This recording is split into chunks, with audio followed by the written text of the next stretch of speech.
20 ғасырдың кезінде өмір сүрген ірі жазушылардың бірі, балалар әдебиетінің атасы саналатын Бердібек Соқпақбаев. 1924-1991 жылдар аралығында өмір сүрген, Алматы облысы Нарынқол ауданында Қостөбе деген ауылда дүниеге келген екен. Жалпы Бердібек Соқпақбаевтың шығармашылығына қатысты біз не білуіміз керек? Бердібек Соқпақбаев «Менің атым Қожа» повесінің авторы. «Менің атым Қожа» повесінің алғашқы атауы өзім туралы повесть болған. Бұл өте маңызды дерек. Өзім туралы повесть.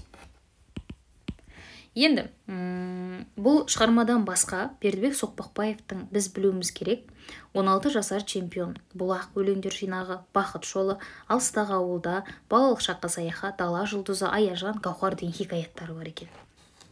Және Бозтөбеде бір қыз бар, Әпендінің айласы, Менің атым Қожа, тағы да басқа драмалы шығармалары да бар. Жазушының 40-шы жылдардағы жастар өмірінен жазған «Өлгендер қайтып келмейді» деген романы орыс тіліне аударып басылған. Мына роман ең атақты романдардың бірі деп айтсақ болады. «Өлгендер қайтып келмейді». Кеттік. «Менің атым Қожа» повесіне тоқталайық. Повесть емес, хикаят. «Менің атым Қожа» хикаяты мынандай бөліктерден тұрады, бөлімдерден. Менің атым, жолдама жайында, ағаттықтың азабы, түбінде адам болатын бала және де құпия кеңес деген бөлімдерден тұрады. Қазір бұларға жеке-жеке тоқталып өтеміз. Және әр бөлімнен сұралатын сұрақтарды айтып отырам. Сұралған сұрақтарды осыған дейін. Менің атым дейді, шығарма былай басылады. Атымды айта бастасам бол, тілім таңдайыма шапсып қалғандай болады да тұрады. Адамның атының сүйкімді болуы да зор бақыт па деймін. Мәселен, Мұрат, Болат, Ербол, Бақыт деген аттар бар дейді. Майханова, Тәтеш айтатын болсақ, бұлар жоғары идеалды есімдер. Мұндайлар өз атын кәдімгідей мақтаныш көреді. Танысқан кезде де сондай бір көтеріңкі дауыспен айтады дейді. Бірақ ал енді айтуға да, естуге де қолайсыз аттар бар. Өзге түгіл өзіңе де ұнамайды дейді. Солардың бірін менің атым дейді. Одан басқа біздің жаңағы қазақтың не қоюы, ат қоюы сондай қызық дейді. Сен Қызылшақа болып жүргекте жатқан кезде сондағы ақымақтығыңды пайдаланады да, әке-шешең немесе шілдеханаға келіп дуылдап отырған басқа біреу солай атап жібере салады. Өскенбайдың баласына Тыңжыртар деп ат қойған секілді. Өзге жұртта сол арада ду қостап, осы болсын баланың аты, міне мұнан жақсы атты дүниені шырқ айналсақ та таппаймыз деп сол атты қойып жібереді дейді. Сол кезден бастап маңдайыңа шапталғанда қалған мына ат дейді. Енді одан сен көзің түрде қашып құтыла алмайсың. Ұнатпасаң да мойның әліп жүре бересің ол атта дейді. Мәселе, мына нәрсені түсініп алыңдар.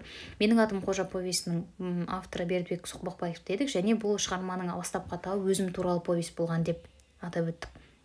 Естеріңе сақтаңдар, бұл шығарма Бердібек Соқпақбаевтың өзі туралы демек. Не үшін атауы алғашқы кезеңде осылай болды. Өзі туралы жазылған. Бұл кісі айтады, мен архивте шаң жұтып жүріп, бұларды жинап, зерттеп, олай шығарма жазбайды. Мен тек өзімнің балалық шағымды жазам, өзім туралы жазам дейді. Бұл ұбт-ға сұралған сұрақ. Өзім туралы архивтерде шаң жұтпаймын, өзім туралы ғана жазам, өзімнің басымнан кешкендерімді жазам деген пікірдің авторы кім десе, сендер Бердібек Соқпақбаевты белгілейсіңдер. Және менің атым Қожа повесінде Қожаның прототипі кім дейтін болса, Бердібек Соқпақбаев дейсіңдер. Түсінікті ғой. Сонымен өзінің есімі туралы, есімнің тарих туралы айтып жатыр. Менің атым о баста Қожа емес, Қожаберген болған екен дейді. Толық аты жөнім Қожаберген екен. Бірақ дүниеде неғилы таңғажайып құбылыстар бола беретін тәрізді, бертін келе Қожабергеннің берген үзіліп түсіп қалыпты дейді. Бұл құбылыстың дәл қалай қай жылы қай айда болғандығы мен сендерге тап басып айта алмаймын, бірақ қазір енді Қожа екендігі анық дейді. Қызығы біз сыныпта екі қожа бармыз дейді. Біреуіміз Сары қожамыз, біреуіміз Қара қожамыз. Сары қожа деген Сүттібайдың үлкен баласы еді. Әуел баста мен бұғанда шамданып қалатын едім, бірақ жүре бара құлағым өрем тағыланып кетті. Мені Қара қожа дейтіндігіне дейді. Қара қожа деген кез әу деп жалтайтып қарайтын болдым дейді. Бірақ ең ашуыма тиетіні ол жантастың істейтіні. Жантас себебі Қара қожа деп те айтпайды, мені Қара көже деп айтады дейді. Қара көже деген кезінде Қара қожа дейді екен деп мен әу деп қалам. Сол қылығы үшін, сол қылығым сонымды көрген кезде ол мені қылжақ етіп күледі, бірақ оның обал нешік сол жасаған әрекет үшін қаншама рет менен таяқ жеді, қаншама рет сыбағасын алды дейді. Фамилиям Қадыров. Мен бір кезде Қадырұл деп те жазып жүрген, бірақ елдің бәрі Қадыров деген жалғауды қосып алғаннан кейін мен де елден бөлектенбейін деп Қадыровқа қайтып келдім дейді. Келесі жолдама жайында болатын оқиға. Таңертеңгі шайымды ішіп алғаннан кейін аяңдап мектептің спорт алаңына қарай келе жатыр едім. Жолда жантаспен кімді ұшыратады? Жанарды ұшыратады. Сосын қолында мөр басылған бір жапырақ қағаз бар екен дейді. Жантастың қолында. Соны шертіп қойып, Қаракөже, мынаның не екенін білесің бе деп сұрады дейді. Мен ол не дедім. Лагерге жолдама, біз лагерге баратын болдық. Ал сен көшедегі иттерді тәртіпке салуға ауылда қалатын болдың деді дейді. Тілінің қыршаң қылығы үшін Жантасты мытып алғым келіп бір тұрдым да әуелі жолдама жайын тиянақтап алайын деп, оны саған кім берді деп сұрадым дейді. Кім беруші еді? Майханова апай берді, бірақ сен жоқсың тізімде. Неге жоқпын? Жантастан Майханованың қайда екенін сұрап едім, мектепте деп айтты дейді. Бұдан былай біреуді келемеш деп сөйлеудің қандай екенін білу үшін Жантастың мұрнына сырт еткізіп бір рет шерттім де жүгіре жөнелдім. Сөйтіп Майханованың алдына барады. Жолдама неге бұған берілмейді? Неге лагерге Жантасқа жолдама беріледі, неге қожада жолдама жоқ? Майханова бірдеңе жазып жалғыз отыр екен, маған басын көтеріп алып таңырқаған кейіппен қарады. Не болды Қадыр? Лагерге жолдама беріңізші маған. Саған бұл жолы жолдама берілмейді. Екінші кезекте барасың. Неге болушы еді? Барлық оқушыға бірден жетіспейді. Ал екіншіден, ең әуелі біз лагерге үлгілі тәртіпті оқушыларды жібереміз. Жантас немене, менен артық болды ма? Майханова екі бүйірінен біреу қысып қалғандай еңсесін кілт көтеріп алды. Сен немене, мені тергегелі тұрсың ба? Майханованың көкшіл көзі шатынай бастады. Оның бір ашуланса шалпылдап жуық арада толас бермейтінін мен білем. Бермесеңіз қойыңыз, дедім де жалт бұрылып есікті бар күшіммен тарс жауып жөнеле бердім. Осындай әділетсіздікке ханың қалай ғана қараймайды. Жантас біреуді атыстырып от тастап жүретін сабақ үстінде сыбырлап сыпсыңдап, өз тақтаға шыққанда көрінгенде құлақ түргіш. Жантас үлгілі оқушы болғанда мен үлгісіз болғаным. Менің сабақ үлгерім одан көш ілгері екені, екпінділігім еш қайда есеп емес. Соңынан Майханова ілесіп шықты еді. Қадыров, беріге. Мен бұрылып та қарамадым. Қадыров, есіктен жүгіріп шығып кеттім. Турникке сүйеніп, жылмия қарап Жантас тұр. Зығырданым одан бетер қайнап. Немене жолдама алдың ба деп сиқырланып жолымды тосқауылдай қалыпты. Алдым дедім. Кәні көрсетші, сарт еткізіп танаудан тағы бір шерттім. Міне, өмір дегенді ойлап отырсаң қызық нәрсе. Бір мен бірінің қалайда тұз жараспайтын кері қарсы жаралған адамдар болады. Майханова екеуміз соның дәл өзі екенбіз дедім дейді. Біздің кикілжіңіміз күзде ол осында мұғалім болып келген кезде ақ басталған. Енді ол екеудің арасындағы Майханова мен қожаның арасындағы кикілжің қалай басталғандығын түсіндіріп өтеді. Одан бұрын мына бөлімнен сұралған сұрақ жолдама жайында мынандай сұрақ болды.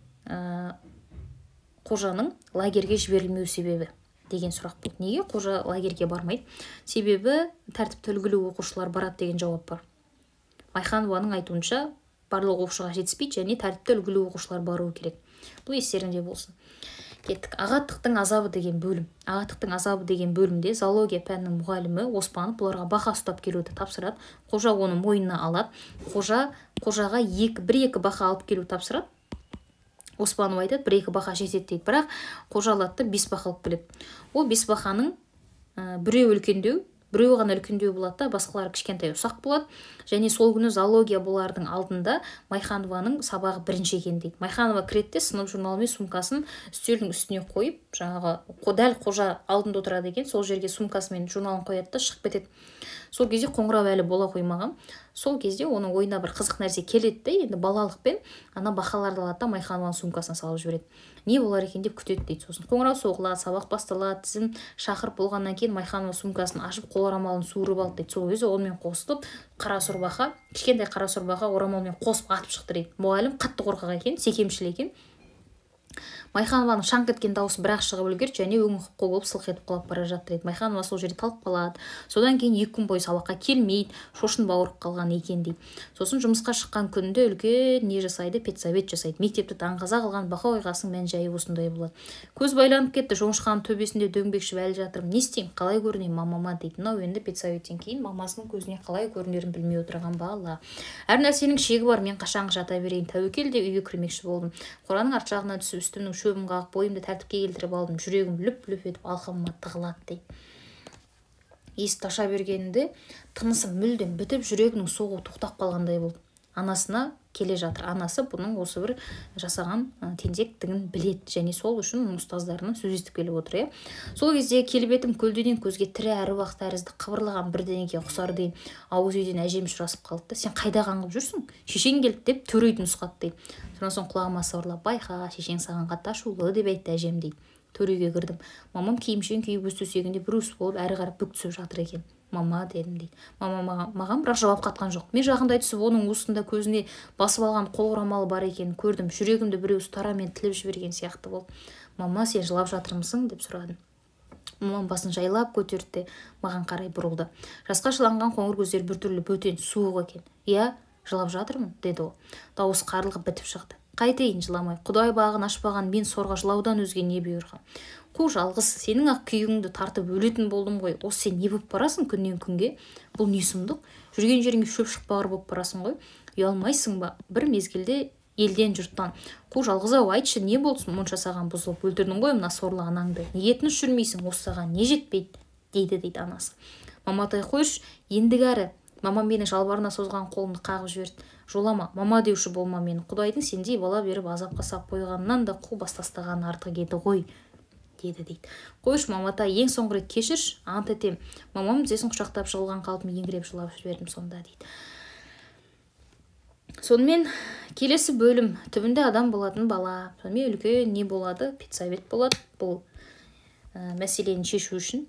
Жұмыр жер күндегі дағдысы бойынша тынбастан зарлап кіндігін және бір айналып шықты. Тарих тағы бір тәулікке ұзарды. Осы бір тәуліктің 24 сағаттың ішінде мына оғыз-жығы күнәһар дүниеде кімнің басынан не көшіп үлгермеді дейсің? Қанша адам өмірге жаңадан келіп қосылды, қанша адам оларға орнын босатып, о дүниедегі мәңгілік мекендеріне сапар жетті. Осы бір тәуліктің ішінде қаншама бақытты кеудеде қуаныштың оты маздап жанбады. Қатал тағдыр қаншама басы жұмыр пендесін қайғының қара суына бүрсеңдетпеді. Осы соңғы топқа мен де қосылам. Мен өзімнің 13 жыл өмірімнің ішіндегі ең бір қатыгез күнімді бастан кештім, дейді жасым. 13 жылдықта осы ең алғаш рет мен бір қатыгез күнді бастан кешіріп тұрмын. Тыста қараңғы, ауыл үсті тыныштық, ақымақ иттер ғана әр жерден әуп-әуп етіп үріп басылады. Көшенің басынан бір ит шәу өте қалса, соңынан оған басқа бір ит үн қосады. Сонан соң үшінші, төртінші иттер әупілдесіп, о, не болып қалды дегенде ауылдың бүкіл ит шулап-шулап кететін сәтте болады. Оның ішінде айбарынан да айға көп шіңкілдек күшік үндері, маң төбеттердің қарлыққан қалың дауыстары бәрі аралас. Бейберекет үргенді тақымда үндемей келіп алып түскенді қашан қояр екенсіңдер? Мамам екеуміз мектепке педсоветке келе жатырмыз. Күздің салқын кеші тоңазыда ма, жоқ әлде үрейлеуінден бе іші бауырым қалтырап береді. Мектептің алдында біреу шылым шегіп тұр. Мен оны көкшіл аспан астында келбетінен анадайдан таныдым. Ол Ахметов екен. Ахметов директор. Галифе шалбар киген, жіңішке аяқтары сидиып, шашы қақ жарыла желбіреп қаздиып тұр. Сізді күтіп отырмыз деп мамамды қолтап дереу ішке әкетті. Маған өзіміз шақырамыз, осы арада күте тұр деді, дейді. Саябанға көтерілдім де сол арада тақтай орындықта тосып отырдым. Осы кезде үй пұшпағына біреудің келе жатқан дақыр естілді. Бұл күзетші шал екен, сол жердегі мектеп күзетшісі Сайбек деген қарт. Сайбек кілт тоқтап шекарадағы сақшыдай қатал үн қатты. Бұл кім?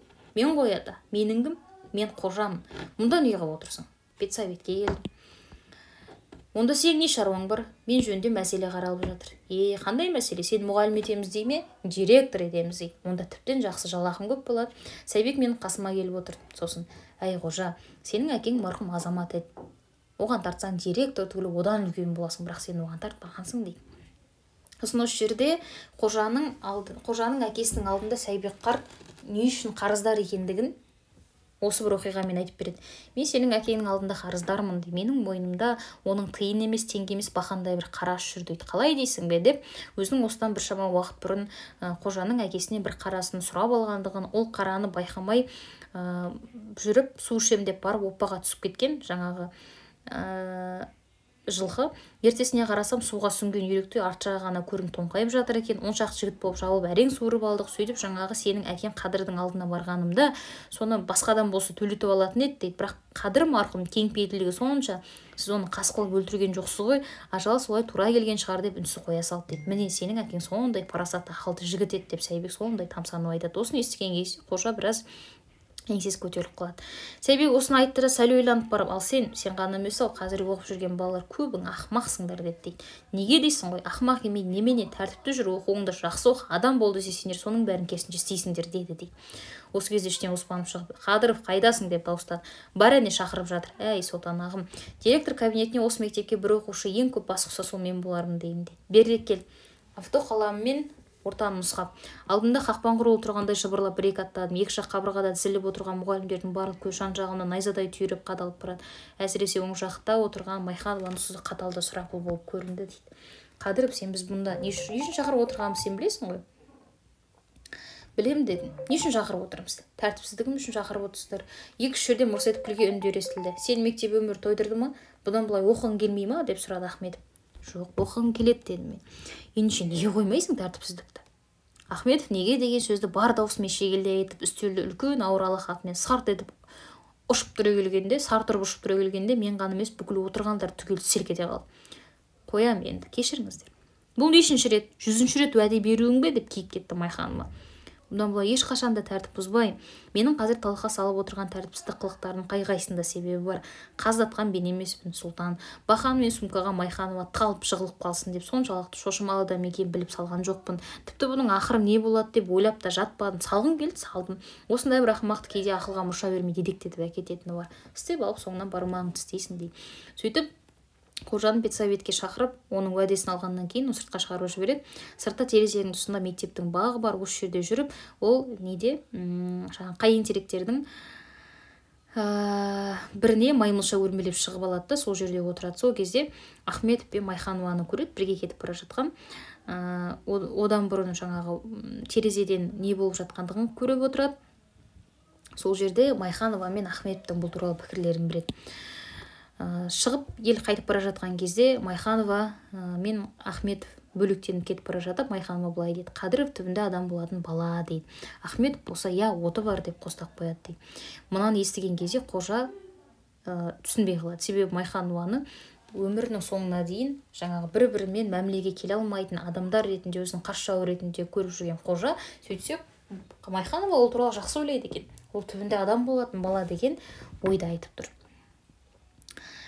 Келесі құпия кеңесте Қожа өзін өзі жазалайды, өзіне өзі жаңағы ереже бекітеді. Енді тентек болмауға, ақылды болуға, ешкімнің алдын кесіп өтпеуге деген сияқты өзіне бір шарттар қояды. Кешкі астан кейін төреге кірдім де үстел шамды жақтым да сырттан ештеңе көрінбестей етіп терезе перделерін түсірдім. Бұрышта кісі бойы үлкен айна тұр. Үстелімді соның дәл алдына тақап қойдым да дүниені шулатып сойқандап жүрген қылмыскер Қожамен бетпе-бет келіп отырдым дейді. Егер менің атым Қожа фильмін көргендерің бар болатын болса, сол фильмде Қожа жаңағы ең басында бірақ фильмнің айнаны қойып өзіне қарама-қарсы отырып, соңында қарама-қарсы отырып сөйлесетін жері бар. Сонда айтады: Қадыров Қожаның жеке бас құпия кеңесі ашық деп жариялаймын күн тәртібінде. Бірақ мәселе тәртіпті үлгілі оқушы болу үшін мен бұдан былай не істеуім керек дейді. Күн тәртібін протоколға мәнерлеп жаздым да қылмыскердің жүзіне қарадым дейді. Құпия кеңес бір сағат уақытқа созылды. Ақыры төмендегідей тұжырымға келіп бірауыздан қаулы қабылданды дейді. Енді өзіне өз қаулы қабылдайды. Бірінші тәртіпсіздік кісіні жексұрын көрсетіп бітеді екен, оған көзім әбден жетті. Әрі бұл адамның келешегі үшін зиян, сондықтан қалай еткенде тәртіпті болуым керек деген шешімге келеді. Ол үшін не істеу керек? Ешкімге тиіспей жайыма жүрем, досым болсын, қасым болсын, бейбіт өмір сүруге тырысам, оларға соқтықпаймын. Егер тиісуші мен болмай басқа біреу болса, оған аулақ жүріп жақсылық көрмейсін деп ескертем. Тыңдамаса, онда мұндай жағдайда қажет деп тасам, қол соғуға болады дейді. Осыдан былай ешқандай тәртіпсіз тұрпай сөзді аузыма алмаймын. Екінші, әрбір тәртіпсіз қылығым үшін дер кезінде аян жазалап тұрам. Егер біреуге өзім тиісіп шатақтасам, ол күні бір мезгіл ас ішпей, біреуді жазықсыз тілдеп қоятын болсам, кезекті демалысымда ешқайда қия баспаймын, үйде отырам деп өзіне жаза кесем. Сабақ үстінде тыныш отырмағандықтан мұғалімнен ескерту еститін болсам, ол жоқ үзілісте тысқа шықпаймын. Егер біреуді лақ қосы, тауық, қазы, иті жолап кетсе, менің сондай бір жаман әдетім бар дейді. Оны аямай таспен ұрып қуалайтын алмастың қызыл қорасын мен сөйтіп өлтіріп қойғам дейді. Бұным да жарамайды. Егер олар солай біздің ауламызға кіріп кететін болса, мен жай айдап жіберем келесіде дейді. Үшінші, Сұлтанмен жолдас қарым-қатынасты бұзам. Ол екеуміздің сертіміз бүгіннен бастап күшін жояды. О дүниедегі қызыл шаш айына келетін болсақ, мен тозақ ол сескендіре алмайды дейді. Демек Сұлтан екеуі серттесіп дос болған, иә. Бірақ мен Сұлтанмен достық қарым-қатынасымды бұзам, себебі ол көп жаңағы тәртіпсіздікке бастайды. Төртінші, сабақты жақсы оқу дейді. Үлгілі оқушының бірінші белгісі мен осы 90-ның ішінде қалай еткендері озат оқушылардың қатарына қосыламын. Ол үшін сабақтан бір сағатта себепсіз қалмайым. Үйге берген тапсырманы мезгілінде орындап отырамын дейді. Осылай мен үздік оқушылардың қатарына қосыламын дейді. Келесі, бесіншісі, жоғарыда қабылданған міндеттемелердің мүлтіксіз орындалуын қамтамасыз ету үшін күн сайын ұйықтар алдында өзім өсеп берем. Жақсы жаман қылықтарын осы дәптерге тізіп жазып отырамын дейді. Осы айтылғандар жүзеге асыру мен үшін үлкен сын дейді. Егер осы сыннан өте алмайтын болсам, онда маған бұдан былай оқып қажет жоқ, анам байғұсқа күйігімді тартқыза бермей, бұдан басқа бір жолды іздеп табуым керек деп аяқтайды. Қаулы бірауыздан қабылданады. Осы қаулыны қабылдап болғаннан кейін Қожа бір өмірге жаңадан келгендей болып, мәз болып сыртқа шығып, әжемнің әжімді маңдайынан шөп еткізіп, мына соңғы абзацты қараңдаршы қандай әдемі. Бір сүйдім де жүгіріп тысқа шығып кеттім. Шіркін, бүгінгі кеш қандай әсем еді. Ай жарық, аспанның тұп-тұнық көк жібек шатыры бар жиһазын қағынып мөлдіреп тұр. Клуб жақтан гармон үні, балалардың шуылдап ойнаған дауыстары естіледі. Бойымда керемет бір жігер оты лапылдап солай қарай бет алдым. Айдың нұрынан орнаған күміс көпір бедеулеп белдеулеп бет алдымда ауылдың дәл іргесінде өзен жатыр жарқырап. Мөп-мөлдір ғажап дүние. Ұш, самға деп қолтығымнан қанат бітіретін арман нысанына қарай алып ұшатын тәрізді. Лаула, лаула жігер оты, самға қиял құсы, асығатыным да, аңсайтыным да ертеңгі болашағымды баяқтылады. Жалпы менің атым Қожа повесі балалар әдебиетінің ең үздік туындыларының қатарында. Адамның, балалардың сондай бір ішкі қиялын қозғайтын, олардың ертеңгі болашақтарына деген бір сенім ұялататын, бірден бір сондай ерекше шығармалардың қатарында бұл менің атым Қожа повесі. Және менің атым Қожадан осыған дейін тағы қандай сұрақтар сұралды немесе сұралып қалуы мүмкін. Мына нәрсе естеріңе сақтап алыңдар. Қожаның сипаты жасы 12 мен 13 арасында, өзі 5-ші сыныпта оқиды. Ең сүйікті пәні орыс тілі. Орыс тілінен беретін мұғалімі Анфиса Михайловна деген кісі. Ең жақсы көретін сүйікті апайы осы кісі болады. Анфиса Михайловнаның сабағына бір күні бұл дайындықсыз барады Қожа. Бұл екінші оқулықта жазылған. Қысқы кеш деген Пушкиннің өлеңін жаттамай барып, қысылып ұялып қалатын кезі бар Қожаның. Пушкиннің өлеңі қысқы кеш. Айтпақшы, Қожаның сипатына байланысты тағы бір қосып кетуі керек нәрсе. Ол шаштары тығыз, өте қалың кірпі сияқты. Тек осы аймақта Әбубәкір деген шалдың ғана несі ұстарасы өтеді менің шашыма деп көрсетілетін жер бар. Және танауы делдеген тәмпіш мұрын. Тәмпіш мұрын. Бұл мына нәрсе болған тәмпіш мұрынға байланысты. Екі танауым делдейіп, жаңағы екі саусағым сыйып кетердей. Екі танау, екі саусақ. Мынаны естеріңе сақтап алыңдар осы қатарда. Екі танауыма екі саусағым сыйып кетердей болып тұрады деген үзінді берілетін болса, әжем мені бекерге тәмпіш мұрын деп айтпайды ғой десе, демек ол қай шығармадан? Менің атым Қожа повесінде Қожаның сипаты. Тәмпіш мұрын дегенге алданып қалмаңдар, себебі тәмпіш қара деген бізде шығарма бар Сансызбай Сарғасқаевтың. Тәмпіш деген сөзді көрсе, осы тәмпіш қараны белгілей беретін оқушылар бар. Шатаспаңдар. Тәмпіш мұрын екі танауым қосауызмылықтың үңірейгені сияқты екі саусағым сыйып кетердей болып тұрады. Әжем мені бекерге тәмпіш мұрын демейді ғой деп басталса, онда ол Қожа. Шатаспаңдар. Жақсы, келесі сабаққа дейін көріскен.